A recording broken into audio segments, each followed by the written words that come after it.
जय माता दी। आप सभी को नवरात्र के दूसरे दिन की हार्दिक शुभकामनाएं।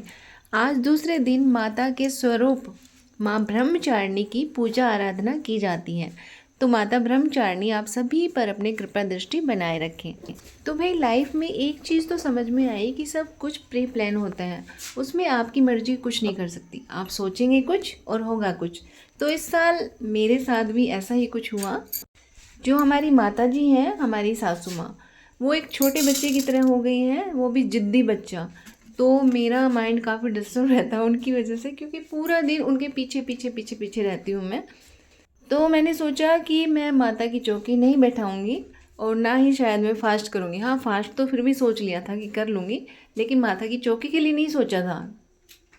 और पहले दिन इसलिए मैंने माता की चौकी रखी भी नहीं, बिठाई भी नहीं।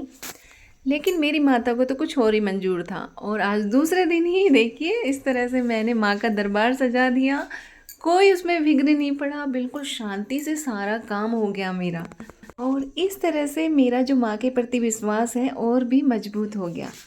और आज मैं आप लोगों को एक बात बताना चाहूँगी कि माता रानी की भक्ति की लगन के पीछे एक छोटा सा किस्सा है मेरी ज़िंदगी का। कि जब मैं 8th क्लास में थी तो मुझे एक गंदी आदत पड़ गई थी कि मैं किसी से नाराज़ होती, गुस्सा होती तो मैं खाना छोड़ देती थी।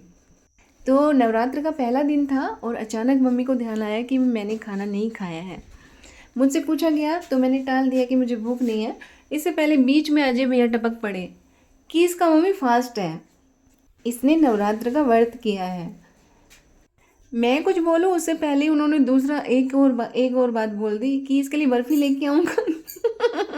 क्योंकि उस टाइम हमारे यहाँ कुट्टू का आटा, सिंघाड़े का आटा, इन सारी चीज़ों का ऑप्शंस नहीं होते थे। खाली फ्रूट खाए जाते थे, खोए की प्योर बर्फ़ी खाई जाती थी।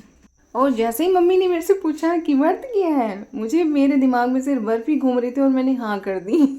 तो उस टाइम अनजाने में मेरा वो एक फास्ट हुआ था। लेकिन उसके बाद मुझे माता रानी के नवरात्रों की एक लगन लग गई और माँ के प्रति मेरा विश्वास बनता चला गया और दिन ब दिन वो मजबूत होता गया। इसलिए आज भी अगर मैं किसी कारण से नवरात्र के व्रत ना कर पाऊँ तो मन में कुछ अजीब सा लगता है कि कुछ खालीपन रह गया। तो चैत्र नवरात्र स्प्रिंग के मौसम में आते हैं, यानी हर तरफ फूलों की बहार होती है, नई कोपलें होती है और अपना हिंदू नववर्ष भी शुरू हो चुका होता है। सब कुछ नया नया होता है।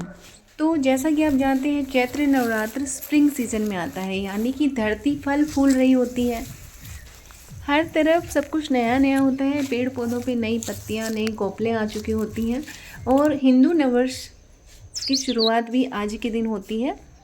तो ऐसे समय में यदि आपके अंदर किसी चीज़ का भय है, यानी इनसिक्योरिटी या एंजाइटी वगैरह कुछ है, तो नवरात्रों में आपको रात को पूजा करनी चाहिए और उसके बाद नवरात्र में आप लोगों को बिना आसन के ज़मीन पर बैठकर उसके स्पर्श को महसूस करना चाहिए। उससे जो सकारात्मक ऊर्जा होती है धरती माँ में, वो हमारे अंदर आती है और हमारी एंजाइटी, स्ट्रेस वगैरह सब कुछ दूर हो जाता है। हमारे अंदर पॉजिटिविटी आती है और एक नई शुरुआत करते हैं हम। तो धरती माता की ऊर्जा तो हमें मिलती है और माता रानी की कृपा भी हमें प्राप्त होती है। तो नवरात्र के 9 दिन इतनी उत्साह और उमंग होता है ना, सब कुछ अच्छा अच्छा लगता है और फास्ट रखने के बावजूद भी कोई वीकनेस फील नहीं होती। माता रानी अपनी भक्ति से हमें इतनी शक्ति देती है। तो माता आप सब पर कृपा बनाए रखे, आप सभी के जीवन में खुशियाँ ही खुशियाँ हों और फिर आप सब आपस में खुशियाँ बांटते रहें।